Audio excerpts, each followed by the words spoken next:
Welcome to the Fellowship of the Script, the podcast where we dive deep into the craft, struggles, and stories of filmmaking. I'm your host, Derek J. Bowder. And I'm your other host, Ben Escobar. Whether you're just starting out or you've been in the industry for years, this is the place for real talk about the art and business of film. So today we're going to be doing our monthly Q&A where we answer questions from our Patreon members that are tier 1 and up now. So that means I think if you donate $1 a month, then you can ask a question now, right? Yep. That's awesome. Yeah. Yeah. But before we dive in, if you're watching on Spotify or listening on Spotify, follow us so you get notified every time we drop a new episode. And also, if you're on Apple TV Apple Podcasts, sorry, Apple TV. It's we'll early. Probably be on Apple TV soon, you know what I mean? But anyway, that also helps our podcast get recommended to new people. So that really would be appreciated. I know a lot of you guys are watching on YouTube and stuff too, but yeah, everything helps. Yeah, so this is the last episode of season 1. We'll talk about more. We'll talk more about that later, but we have these questions, so let's start getting into them. So our first question comes from Super Dude 01. Very simple. What is your favorite comedy movie, Ben? It's so easy. Project X. It's Okay. the greatest American comedy of all time. I'm kind of torn here. I'm. It actually is a tough question for me. I think I'm gonna go Pineapple Express, but It's pretty good. I also like Step Brothers. Step Brothers is fantastic. This Is the End is really good, but I feel like that was kind of towards the end of like that rated R comedy wave that happened, that we don't really get much of anymore. But yeah, no, I think Pineapple Express was pretty, I guess, groundbreaking for in terms of the subject matter and the type of humor. We got so much more stuff like that from like the Seth Rogen crew. And it felt like the first rated R comedy from Seth Rogen, and who's the director of that one again? Is it let me double check because I don't want to be wrong. Pineapple Express 2008. Man, I can't believe it's that old. That's crazy. David Gordon Green. So I feel like until then most of the rated R comedies they had done were definitely more I guess grounded, like they were realistic situations, like oh, so and so knocked up his girlfriend and things like that. And this is just like a huge, crazy, like there's a cartel like thing going on with It just a whole thing. If you have not seen Pineapple Express or Project X, those are both films that I think had a pretty big impact on pop culture, at least when, I think Ben and I were in school, grade school, whatever you call high school, grade school, right? That is grade school technically. Yeah, more or less. I call high school or just high school, whatever. Yeah. But yeah, well, you want to elaborate more on Project X? Yeah, I mean, speaking of high school, that was the one that I would just watch the hell out of, man. I every day on the way to school, I would have in the back of my parents' car, they had those DVD player things. And what the way mine worked was some cars you gotta hand your parent the DVD and they're kind of gonna know what movie you're gonna watch. But then as time went on around 2012 to 2015, there was one that had a USB plug-in. And what I learned how to do was pirate movies. So I pirated Project X on my USB thing and I'd plug it in and my parents wouldn't know what I'd be watching back there. And every day on the way to school, I'd be watching Project X. Every day? Yeah. In chunks? In chunks, because it was a 30-minute drive. So, Yeah. but I can finish it in a day and a half because it's 30 minutes there, 30 minutes back, and then 30 minutes the next morning. How many times did you watch Project X? Dude, maybe 20, 30. I don't know. It was really, I have that old movie memorized. It's so good. Yeah. And I've become great friends with a lot of the cast and crew from that. JB, Jonathan Daniel Brown, is great, and he's a producer now. And I mean, he's just such an inspiring person because he was known as the fat kid from that movie. He was sort of the discount Jonah Hill. since that was like sort of a super badass kind of thing. Yeah. And, you know, for all that time period, you kind of are forced by your agents and the industry that you have to play the fat guy. And, you know, in that movie, he's the butt of the joke, but like, you know, he's actually incredibly smart, has a lot of like great ideas, and is very creative. But like from that era, like you're either the fat guy or you're nothing at all. And it's kind of incredible that he was able to just turn his life around. He's lost like I think 80 pounds. He looks entirely different now.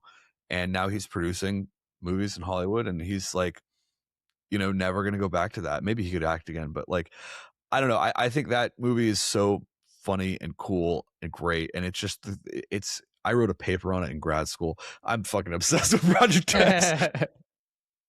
I could go on for that forever, but yeah. One was 2012, so 2012, yeah. I think I was a sophomore in high school when that came out. So I Yeah. remember everybody was having a Project X, or trying to have a Project X party and getting caught trying to plan it and stuff. It Oh, was yeah. like a whole phenomenon. So definitely had an impact on like the high school culture of that generation. And that was kind of like towards the end of like the found footage craze, right? Oh, yeah. Yeah. That's a really good point. The, Chronicle was also that same year as well, which is Yeah. ironic. Yeah. That's interesting. And I think Cloverfield was a couple of years before that. Right. Oh, Yeah. wow. Which, by the way, I still don't know if I believe it, but I'm hearing more rumblings again, rumors, or reading more rumors that they are talking about doing like a true sequel to that first Cloverfield movie. I hope it happens, but also it's like it's been so long. Mm. Um. Anyways, those are again, I would say probably Pineapple Express. Another super quotable one. Step Brothers is probably a close second for me. I know my dad really likes that one too, but yeah, no, we need more rated R comedies. Yeah. That's so true. I feel like we They lost they the specialty of that, you know? they feel perfect for like straight to streaming, if you ask me, you know? Like that, why not? I don't care if they go straight to streaming if we get more of them, you know, and Mhm. they're good and they actually let filmmakers take risks and, you know, do groundbreaking stuff. But I don't know. We'll see. Yeah. Thank you for that question, Super Dude 01. By the way, Question. as I mentioned earlier, it is earlier. Like Ben doesn't even have his lava lamp on. It's, you know, we're doing this early in the morning. So true. Because last night we both had things come up with pre-production and meetings and stuff like that. Um, so yeah, I am the G Fuel is I got the drip going on, so we're you know, slowly getting my energy here. But Cal, an associate producer on the podcast, asks, is there something exciting or maybe a new skill you get to explore on this feature that you weren't able to on your short films now that you have more shoot days and a bigger budget? So, that is a really interesting question, Cal. So, equipment wise, the real straightforward answer there is we have a Steadicam operator for this one for a very specific reason. And I've never had the opportunity to work with a Steadicam operator before. Ever since I saw 1917 and a lot of those like cool, like tense one shots and stuff, I've wanted to work with a Steadicam. So very excited So to do hype. that. That's so cool. It's gonna be awesome. And I would say the other things that I kind of want to talk about with that are with a short film, you really have to, you have to pick a length. You know, there's really there's short films that are a minute or less. I've seen those at festivals. But then you have kind of like the 5 to 10 minute range, the 10 to 15 minute range, and then you get like anywhere from 15 minutes to 30 minutes, and then after that, you get into more like what they call featurette territory, where most festivals don't really take short films that are 40 minutes. 30 to 40 minutes is usually like the limit that festivals have because it's really hard to program a long film like that into a lineup of shorter films. Which is why it really surprised me that Pollo Loco got selected 40 times. Like that was pretty crazy for a 25-minute film.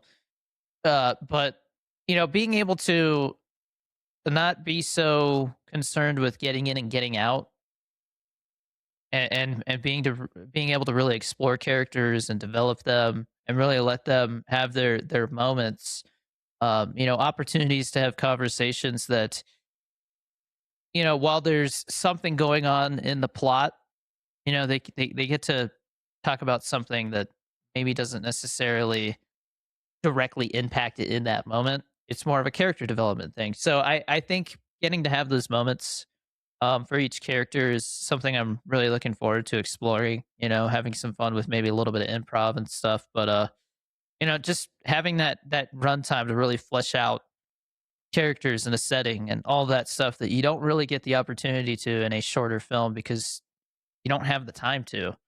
Um, I think Pollo Loco is really cool to see people talk about how that film does have an arc, because it's really hard to have like character arcs in a short film because it's so short. And so with this, making sure that every character has somewhat of an arc, I think is really cool to explore. And I the Pollo Loco was the longest shoot that I've had the opportunity to have like creative control on, and that was 4 days, and this is 20. So it's a pretty big bump up in days. I really fought to have 20 days instead of 15, because when I've talked about low budget features with people that are potentially going to work on a feature with me, the number that always gets tossed out there is like, so what are we thinking? Like 15 days? I'm like, 15 days. I mean, yeah, I guess you could do it, but it's like, all right, if we got that first take, we got to move on, or I guess we have time for a second one, but that means that on the next one we're not going to have time for a second one, kind of thing. Whereas with this, it's every angle we're going to have time to do 2 or 3 takes at least. So that is a luxury that I do not take for granted.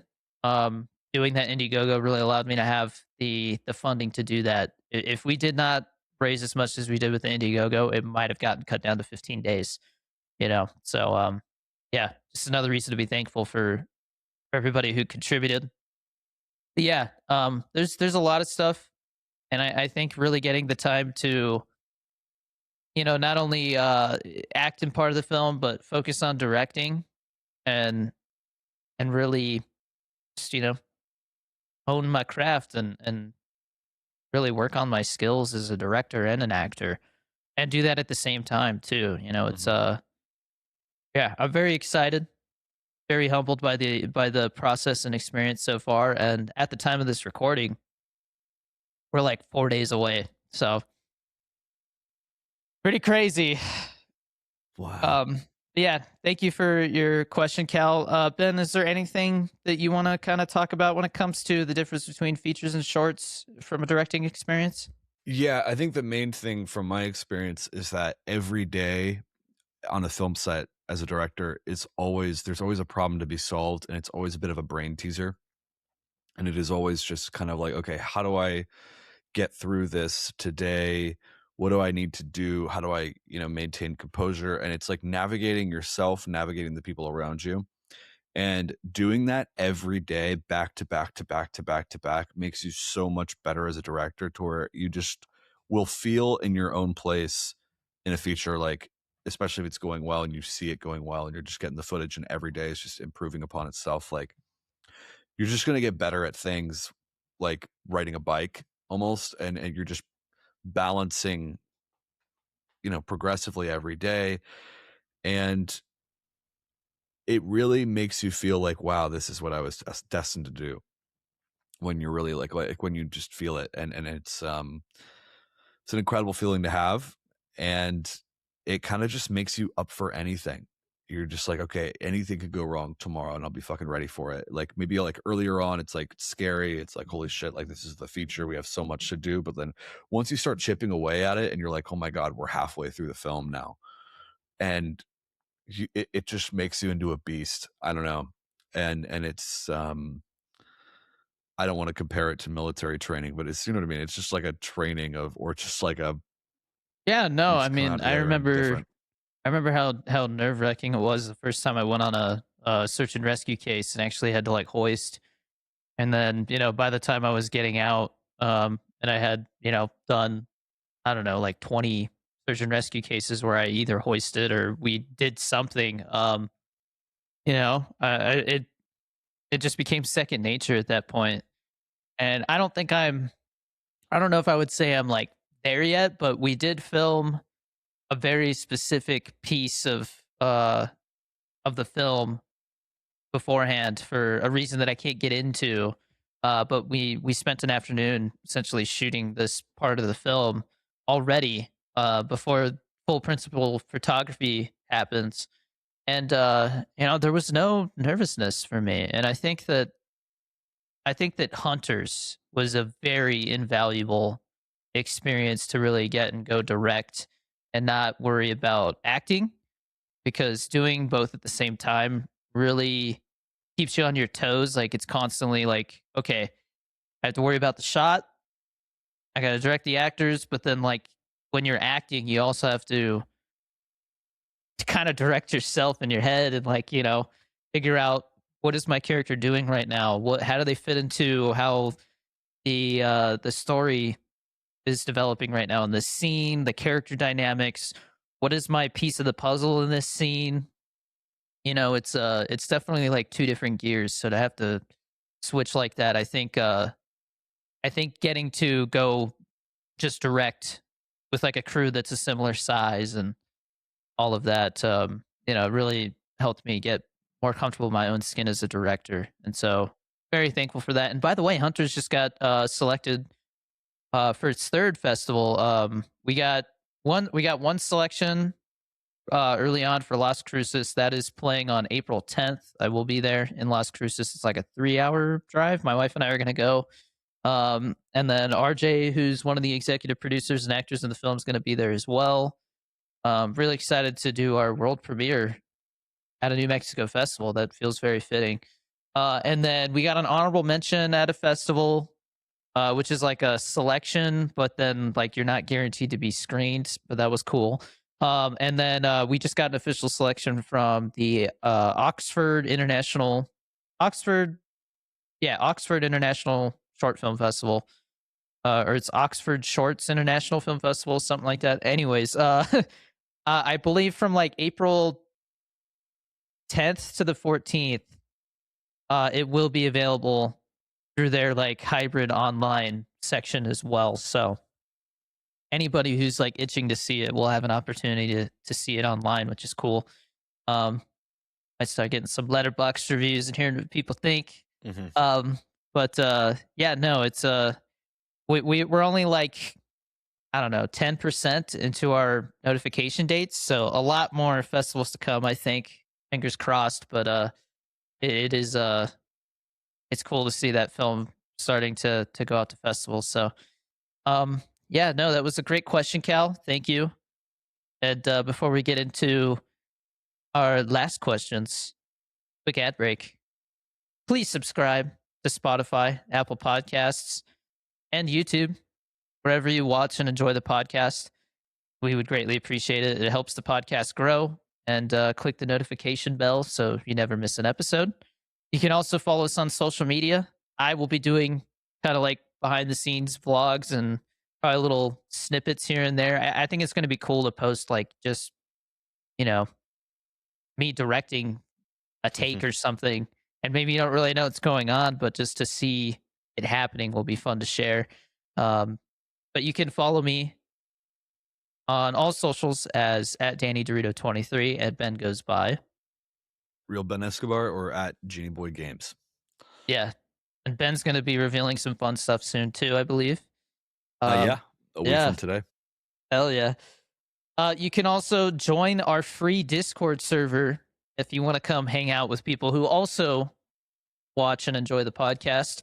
You can talk about movies. We're always talking about movies in there, like what's coming out. People are like, "Oh, I just got my ticket to Project Hail Mary," stuff like that. Uh, you can, come hang out, talk about video games, movies, pop culture, life.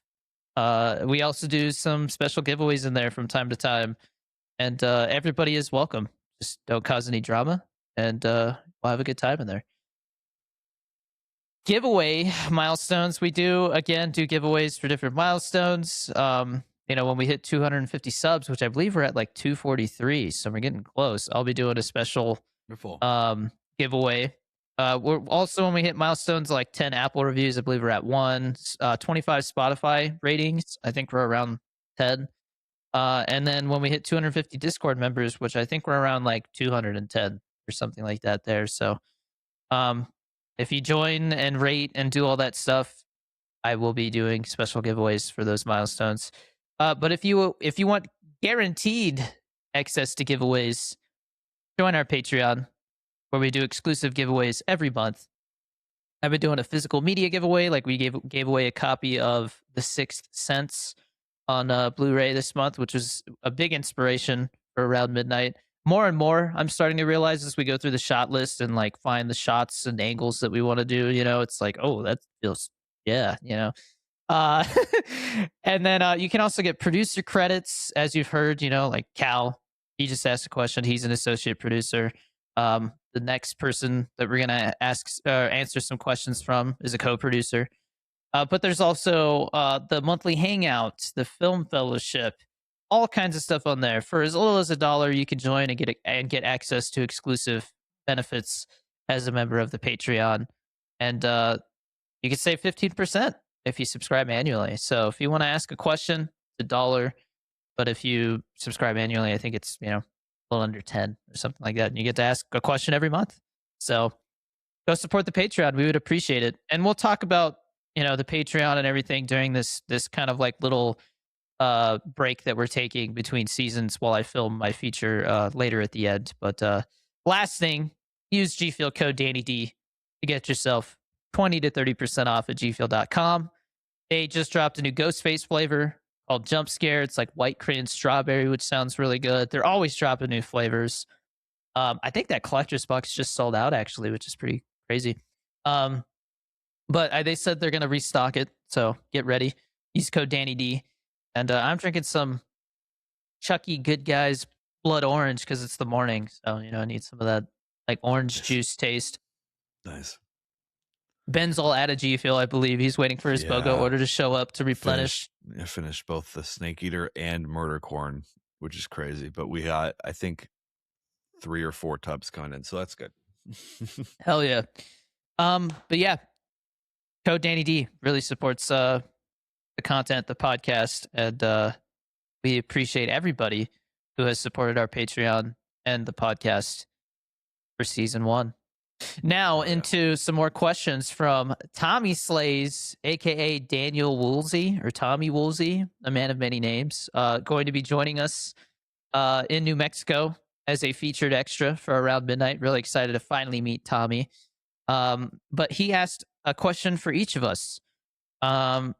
So he asked for me, going into filming Around Midnight, what is one thing you're nervous about and one thing you're comfortable about? I don't know if I would say I'm comfortable about anything except the people that I'm working with. Like I definitely trust the people that I brought onto this. I know they're capable. I know that they're professional, but also really fun to work with. And it's been really cool to see them throw out ideas and how, there's things that I either didn't know we could pull off with the equipment we have, or things I didn't know we had access to that we're able to do that's just going to make the film that much better. So it's really cool to feel comfortable with the people that I'm going on this crazy ride with for the next month. But in terms of one thing I'm nervous about, a good question. I don't know if I'm nervous about anything, which sounds kind of crazy, but I don't know. I always tell myself if something feels like I'm nervous, I say I'm excited. I'm just excited. And like, that those wires get crossed sometimes. Sometimes being excited and the anticipation of something can read as like anxiety and stuff like that. But I feel really good.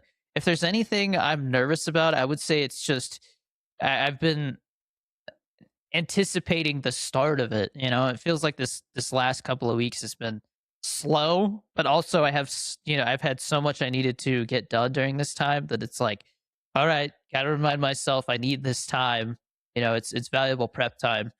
Um, but I mean, I guess there is something very vulnerable about this story, this script. There's a lot of me that I put into this story, real experiences. I've seen big directors and writers say, write what you know, write from your experience. And then I've seen other ones go, not everybody's life should be a movie, this and that. Like, go experience the world first. If you've just graduated high school, maybe don't write about high school. Mhm. But I think everybody has something worth saying, or at least has experiences that they can adapt into little things for scenes. And I did a lot of that for this. And I thought about it. I was talking to my wife yesterday actually about this. Pollo Loco, Giancarlo Beltran, he came to me with like the seeds of that story. And then Hunters was that was written by Justin Peach, and then I helped kind of like tweak it to, script format and kind of trim it down a little bit, make it a little tighter. But this is the first time that I'm getting to direct something with a budget that is 100%, I guess, idea wise from me. Like, I remember Ben when when Mhm. I was first writing that and we were going through it. Ben is like such a great um filmmaking partner when it comes to going through the script, and like he does the voices and everything like that and allows me. It's almost like a little mini table read before the table read. It's really Yeah. cool. Thank I you. love how serious you take it, Ben. It's Thank so you. invaluable. And I remember going through and questioning, like, yeah, is this like interesting enough? And he's like, yeah, dude, like, no, like, don't doubt yourself and things like that. And it's the first full length script that I'm getting to direct with somewhat of a budget.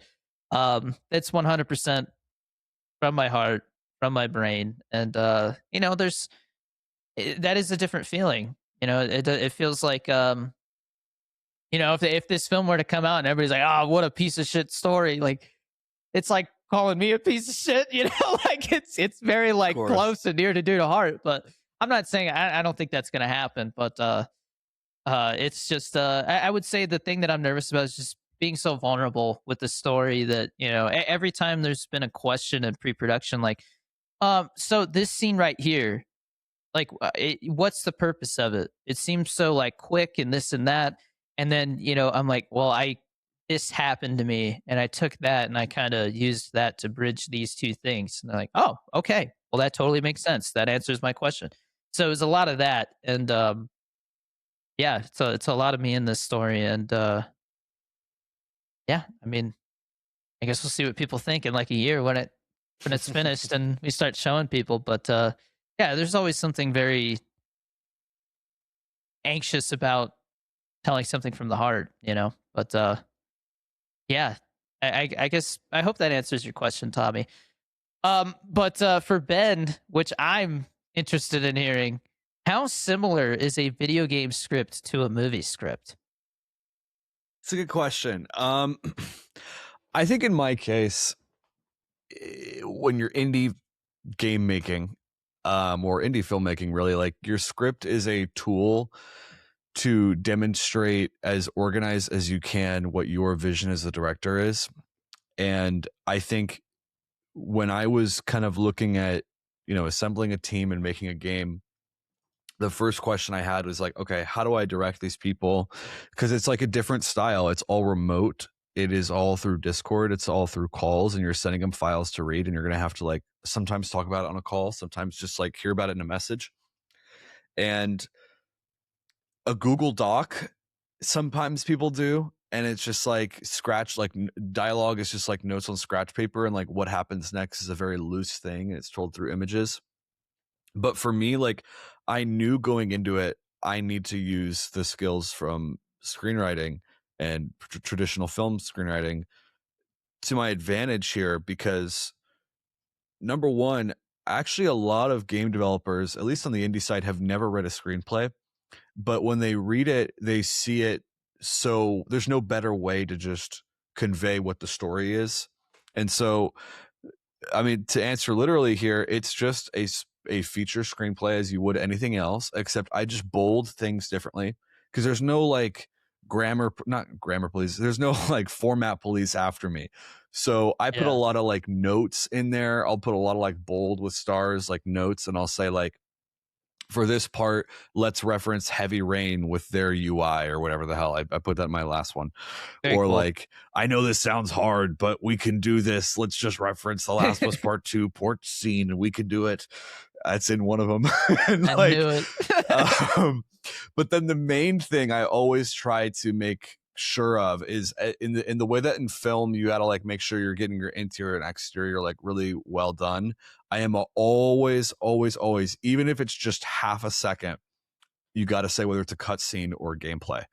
And so my format looks like interior, I don't know, interior house, bedroom, day, gameplay or cutscene, and that part is bold and underlined. And whenever it's like a cutscene, if it's like a quick moment where like let's say you're like playing Call of Duty, you're like running around, it's gameplay, you're shooting up, and then you open a door and you see someone briefly, and they're like, "Hey, soldier, I'm coming with you," and then you're back to gameplay like in a sec, like, and it's like a half a second cutscene. Like I just put quick cutscene or whatever the hell. I don't know what the proper term is, but it's just self-explanatory. I like it. So It's there's like fun. less rules is what? I mean, as far as I'm aware, I mean, I'm not working with like any powers that Right, be. I right. am the power. So it's sort of like, as long as I can convey it to my team and they understand it clearly, of like the feeling, the dialogue, and all that, and it's easy to read, way more than a Google Doc or any kind of document. Like the screenplay is sort of the easiest. Like that's that's my most valuable tool. That said, the 1 page equals 1 minute rule for film, I don't think applies to games. I just finished a 25-page screenplay, and the game that I'm releasing next week is about 45 minutes to an hour. So I would almost say it's like 2 minutes per page, depending on your style. If it's a cutscene, I do think it's 1 minute per page still, but I don't know. I'm learning. I I finished even another think one. with Yeah. movies, it's like that 1 minute per page rule is not at least for me, it's not very accurate. It tends to be closer to like two. But it depends on like how dialogue heavy a page is and stuff like that. But I tend to really break it up with action for the reader. But yeah, no, that's interesting. Yeah. Sorry, you can continue though.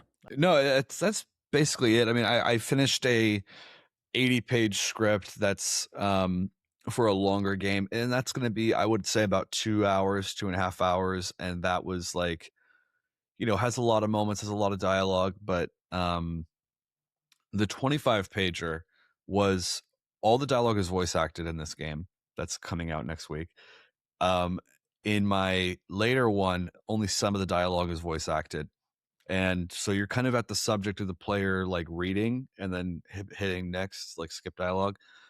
So I don't know how that pacing is going to be, but it's worked out for me so far. And people ask questions about it. Like, I've never seen somebody write like this, like in a screenplay. This is really helpful. And Wow. that's what I like to hear, if it's helpful, Yeah. because then they get it and they take you more seriously as a leader, which is like a huge thing that I've learned in games. Like, I finishing this project, I've been so humbled this past week by everyone on the dev team messaging me individually with no plan. They didn't discuss this, to thank me for finishing the game, because so many game projects fall apart and they just get like halfway through or 75% of the way through and it just like falls apart. But like, we had this like realization, like, holy shit, we're going to finish it. We're going to make the deadline for the jam. We're going to release it. It's going to be on Steam. It's going to, holy shit. And everyone was like, hell yeah, dude. That's Like, no one awesome. does that. And I was like, wow, thank you. That means so much. And I don't know. I had that screenplay ready 2 weeks after I assembled the team, and I think that was very, very helpful because it's your guiding light. You got to reference it, and it's an easy thing to go back to. So that's mine. That's really cool. Thank Yeah, you. that's very insightful. Thank you, Ben. And thank you for your questions, Tommy. Yeah, great Again, question. co-producer. Can't wait to finally meet him, shake his hand, give him a hug, get some Batucci's here uh in Albuquerque here in I think like less than 2 weeks now. So yeah, thank you to everybody who asked questions. Again, if you want to ask a question, it's only $1 a month, and yeah, you can ask whatever you want. But we're gonna talk about, now that we're through our questions, the end of season one. What's next? So this is the last episode until we return in mid-April. So in March, there's not going to be those Patreon benefits that we normally do because I'll be shooting my film. And Ben's got like game stuff going on, but we're going to take that time to also kind of go to the drawing board and get some other stuff figured out, in terms of broadening our reach by maybe starting some accounts on other platforms so that we can post clips everywhere, and really get into a routine of that. So if you are a Patreon supporter, thank you for supporting us next month, because that is going to allow us to put those resources towards broadening the reach of the podcast and growing it when we come back for season two in mid-April. Um, March is going to be one of the craziest months of my life. So I appreciate everybody's patience while we take this break. Um, and you know, at Ben, do you want to talk about kind of like what you got going on in March? I mean, besides coming out here to shoot with us for a few days. Yeah. So I'm super excited to come out and like be a featured extra as well. Um, I've got a month is March is sort of a hell month for me as well, but I got a couple things. First of all, like next week, a week from today, we're releasing our first game. It's called Twirl. It is going to be on itch.io for free, and I'm still like grinding away. Like we're making the Steam page, we're making all this stuff right now. I'm so excited for the world to see that for the first time, because it's just going to be a scary game. If you like PT, then this is the game for you, because it's very PT inspired. It's like literally like he just is obsessed with PT, and I am obsessed with PT. Um, I am going to GDC after that to showcase the game. I got selected for Courage XL, which is like a little showcase that they have there, same night as Day of the Devs, and it's the day before GDC starts. A lot of people show up for that, so it's going to be a madhouse. But I'm going to be there for like 5.5 hours or something like that, with like a monitor and a controller, and you can play the game, and you can talk to me if you're there in San Francisco. Although I don't. If you're from this podcast, you're like watch this podcast, you're like, yo, I watched Fellowship script, and you pull up and you're like, I want to play the game. Like, you're awesome. Um, I'll give you a big If you're hug. in But San Fran, go play the game. yeah, um, It uh, looks pretty scary, I gotta say, from what I've seen. thanks, man. So very excited to play it Thank myself. you. It is, dude. That has been the craziest experience ever. I got jump scared because I'm giving like feedback videos. I'm like, the way I give feedback is I record my gameplay and I'm like voicing over as if I'm streaming, and like I'm playing, and I'm just, when I'm playing games, I'm just like a streamer type guy. And oh my god, dude, getting jump scared by your own shit is crazy, because I always forget when it happens, and it gets worse every time. And I had one last night where I'm just like, I'm trying to be professional, like give this shit, and then I just like break out in this, I'd say bad language, really bad. I'm like, oh god, I can't handle it but it's so scary. I'm such a scaredy cat, but that's what's cool. Is I like, it was such a bad jump scare. I got a headache. I don't even know what I'm doing, man. It's kind of crazy. Um, anyway, I'm excited about that. But yeah, we're gonna be like pushing the clips hard. We're gonna be pushing like all social medias hard. Like, I and I'm like the really, aesthetic of it. I'm really excited for people to see that. yeah. It's really cool. Got Thank a you, man. vibe. Thank you. Yeah, I'm excited to continue and growing the podcast out for the season two. And I think like once Derek and I like have both of our like big projects like done and out, and as a thing to talk about, I think that'll just be so fun and so like insightful for you guys, and like can make more together. I'm excited to see what you guys are creating, because I know a lot of people in the podcast like talk, like the Discord and stuff, are talking about putting together stuff for their own short films or like scripts, or like sometimes going to film school and stuff. So like I love watching everyone else's journey and talking about that and sharing experiences from that. It's great. Yeah, when we get back in mid-April, The first episode that we have planned, just to kind of tease that, is how I made my first feature film. So that's gonna be how I shot it, or however we want to title that. But it's gonna be really fun to share some stories and talk about how it went. Hopefully, all good. Mhm. Hopefully, all good. It should be. I mean, I One of the things that has been really cool so far is like we did some walkthroughs of some of the tougher sequences to get those really dialed in. We're doing some more of that today. But they'll be like, "Ah, well, this. How are we going to do this?" I'm like, "Oh, it's just like this. I wrote it like this so that it wasn't going to be so difficult." And they're like, "Oh, well, that's cool. Okay. I guess it answers our question. Then we don't.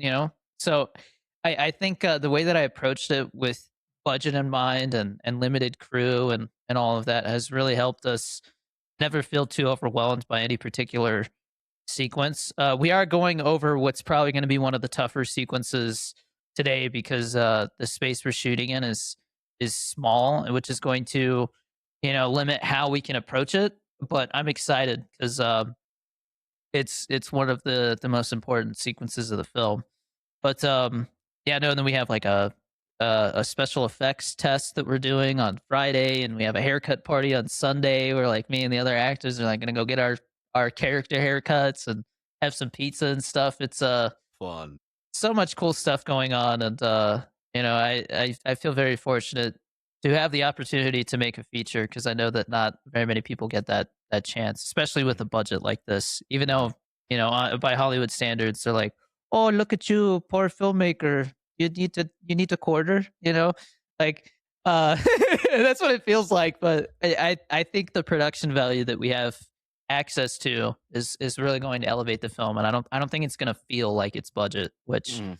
that's always my goal with stuff, is to make it feel like something that should cost more. I remember uh having just finished Hunters and then going to kind of like this showcase thing and seeing a film, and I'm like, "Oh, cool. Like that's kind of the quality that we were aiming for with Hunters." And then they say that it costs like $50,000 to make it. I'm like, "Whoa, damn." Like, okay. Well, that makes me feel better cuz we only spent 10K on ours, you know.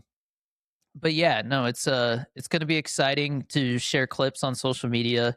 I'm sure Ben's going to be posting on his story and stuff about his game stuff going on. You definitely should if you're not Yeah, planning no, on that, Ben. Imma be I'll be be doing resharing that. that stuff.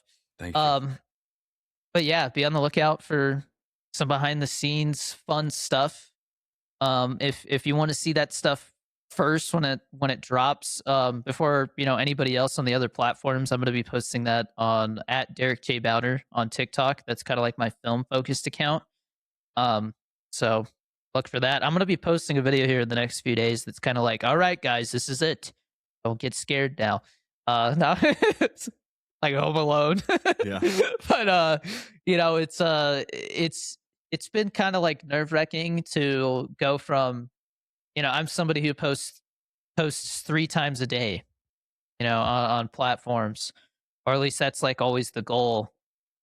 And so, I because of this schedule and how we're shooting Monday through Friday, I can't really like hold myself to that standard fully. So it's gonna be kind of uncomfortable from that sense, I guess. Kind of the harp back on a question from earlier. That the thing I'm nervous about is just like the content side while I do this, because I've never, since I've started, I've never, I don't want to say stepped away from content because I'm not, but I've never pulled focus from content like I'm about to for this amount of time. I've always had Sure. like, oh, if we're shooting for 2 days, I can get 2 days worth of videos done in advance. I can't really do that for 20 days. Like I have my YouTube videos scheduled in advance because I've got a lot of throwbacks prepped, but Mhm. in terms of new content, I'm gonna try and get one new video up a day. I think that's achievable. Mhm. But it's gonna be like, oh, we're doing like a G Fuel review here, or it's me on set saying, "Hey, drinking some G Fuel, code Danny D, fill your filmmaking needs," Yeah. things like that. But maybe an unboxing, things like that. I will be still doing some movie reviews on the weekends. Like, I cannot wait for Project Hail Mary. People are calling it like a masterpiece, best movie of the year. Wow. So very excited. Might have to go see it in IMAX. Um, but yeah, no, like it's March is I keep telling my wife, I'm like, this is like, this feels like the most important month of my life, like to this point, and like, that's crazy because I went to boot camp and things like that. Like it's it's it really is true that every moment like leads to these big pivotal chapters like this, and before we kind of like wrap this up here and talk about you know something interesting that's happened since last episode and things like that. I just want to say thank you for the opportunity to be able to do this because 5 years ago when I got out of the 6 years ago when I got out of the Coast Guard, um, I knew I wanted to make films. I remember being on the set of Fresh Off the Boat on the Fox Studio lot. No clue what filmmaking really was yet. Just like what I had seen from behind the scenes stuff, and just walking onto that set and being a little nervous, like, I don't want to get in anybody's way. This is like, Mhm, Randall Park's like standing right there. There's the kid from like season 2 of True Detective mhm, and stuff like that, totally fanboying. But there was just this sense of like relief at the same time, even though like I wasn't doing anything. It was just like, yeah, no, this is what I want to do. And I was having conversations with everybody. Yeah, like I talked to Randall Park for 2 seconds. I told him, I was like, hey, dude, you were awesome in True Detective. And he's like, yeah, I was like 10, so I don't really like remember very much. But I was like, yeah, but there was just this sense of like, this is where I belong. This is my crowd. These are the people that like get me and I get them. Like we could just talk about anything movie related, and like it wasn't like you were the nerdy guy at school while somebody's going, "You guys always just talk about movies. Like why don't you talk about anything else?" Like uh it's so to be finally doing it, and like I'm the director. This is my film that I'm getting to make. Like that's such a cool, humbling feeling. And again, just thank you for supporting my content to this point. I will be posting as much content as I can. I just don't know how much it's going to be, but I'm excited to share all kinds of stories and behind the scenes stuff um these next couple of months. And yeah, when we come back in April, mid-April, we will still do our hangout and our filmmaking fellowship. They'll just be a little later in the month than usual. Usually they're in the first half of the month. Gonna do them in the second half. I would expect like an episode around like I get like I said mid-April, so like around like April 15th. Because I am going to kind of like take a week to decompress after the shoot because we've just been prepping so hard for the last 4 months. And before that, I was writing, like it's just a lot of energy has gone into this, and it's just been like push, push, push. And then to finally get the film in the can, it's like, all right, can take a breath. Like the film is shot, the pieces are there. Now I just got to go put it together. That's going to be a really big relief. But I'm also going to take the kids to go visit my grandparents. I think I might have mentioned in the last episode, my grandfather had a heart attack in December, so I'm like, I got to get the grandkids out there to see them. And I think we're gonna take a trip with my parents to San Diego and go to SeaWorld for the kid's birthday because Casey's birthday is in April, Theo's birthday is in May, so we're gonna do that. And Ben might be tagging along too for that's SeaWorld. right. I'm excited. Be super Yeah, fun. that'll be your first time meeting my parents, huh? Yeah, I'd be happy to do that. It'd be so fun. Yeah, cool. Yeah, I'm excited. But yeah, what's one interesting thing that's happened since the last episode? Man, tough to say. I would say like just the development on the game has just been so great and like eye opening. And I think like getting into the Courage XL was great news. It was kind of the start of like last week, and I was bummed because I didn't get into Day of the Devs, and I was like, "Fuck!" I thought we were going to get in or something. We had a really good chance, and then got into Courage XL, and I was like, "Okay, I'll take that. That's great." And yeah, just prepping for that, prepping for standing at a booth for 5.5 hours, and I'm gonna get like a banner and like all these cards, and I just gotta like do this whole marketing thing. But like, I'm excited for it. Just like it just feels really real and intense, but all in a good way. So that's been really fun. Oh yeah. We had our last in-person group rehearsal on Monday. We've gone through the script, I think like 4 times total, which, for like a 88-page script, like it's more than a once you're like through the script, you're like, wow, we did all 88 pages. And every time we've gotten through it, it's like, that's it. That's the story, And this last time, I mean, um, there was a particular scene that the main character and I have, and it's the most dialogue that I have to memorize for one scene, and we were both off book, and it felt really freeing, and it was like a really good Nice. feeling to be like we're not having to like think about what the words are, we're just getting to like feel it and be present, But I'm also like, this is my last chance to like double check the dialogue on paper, like after that, it's like, this is performance flexible. Like I'm already thinking about, yeah, I'm gonna drop this sentence here. Maybe I'll try uh adding something here for certain scenes. Like the flow has felt really good. Um, the only time it's ever felt a little like, I don't know if it's just like because we're in a different space and like we're farther away from each other than we will be, and like things like that, But there's just things that I've been getting to iron out, and now we're finally gonna go shoot it, and it's really exciting. I really like doing as much prep work with the characters before principal photography so that on the set I don't have to give so many notes, because I think the more notes you give, the more actors get in their head in the moment. So it feels really good to have laid that groundwork and that foundation so that we can go in and just have fun with it, and just do the thing. But one thing each of us is looking forward to in the next month or so, is as much as I know I'm going to be on the set, like I can't, I don't want this to end, because that's the feeling I always have on set. It's like I wish the shooting part of it never end. Mhm. It's that's the part everybody wants to do, right? Everybody wants to go shoot their film and be on set, but it's the prep work that I think really dictates how the rest of it goes. And so like we've talked about, and we will continue to talk about, pre-production.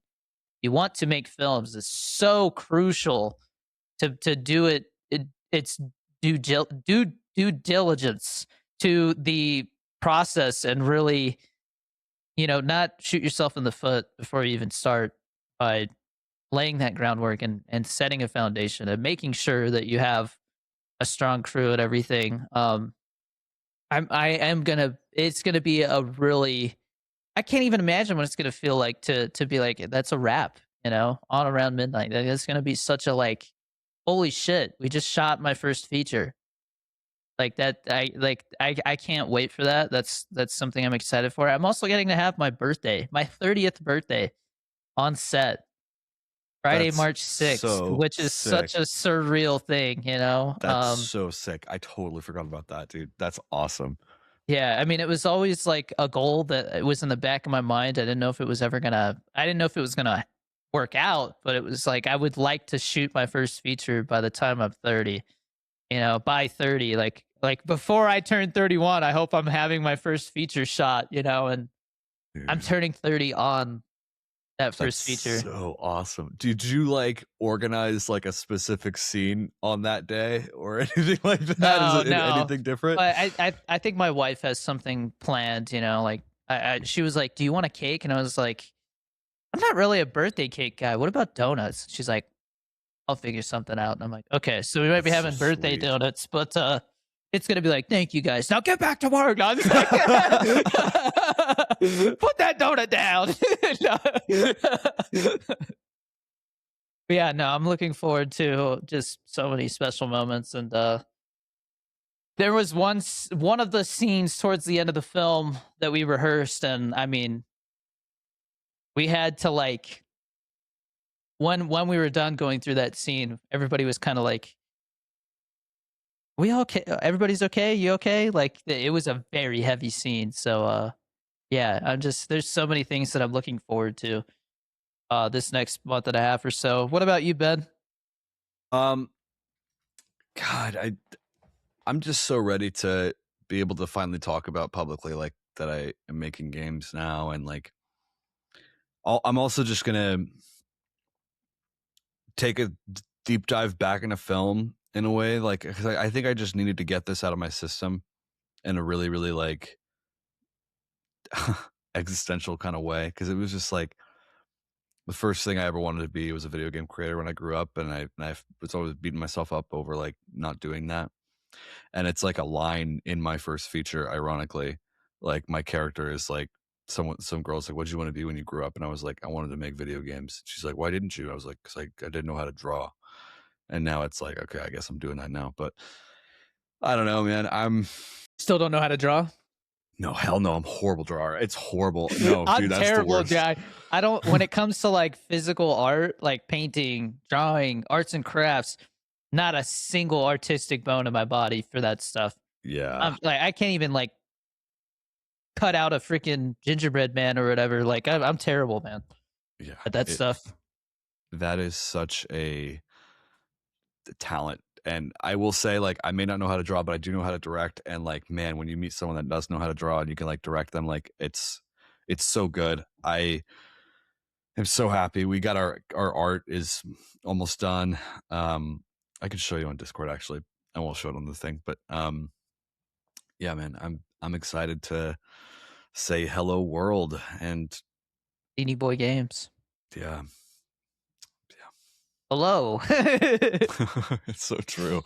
Yeah. I'm looking forward to going to SeaWorld and having you meet my parents and stuff. I mean, Yeah, dude, that's gonna be they great. I mean they they've known who you are for what, like 5 years now, almost 4 years?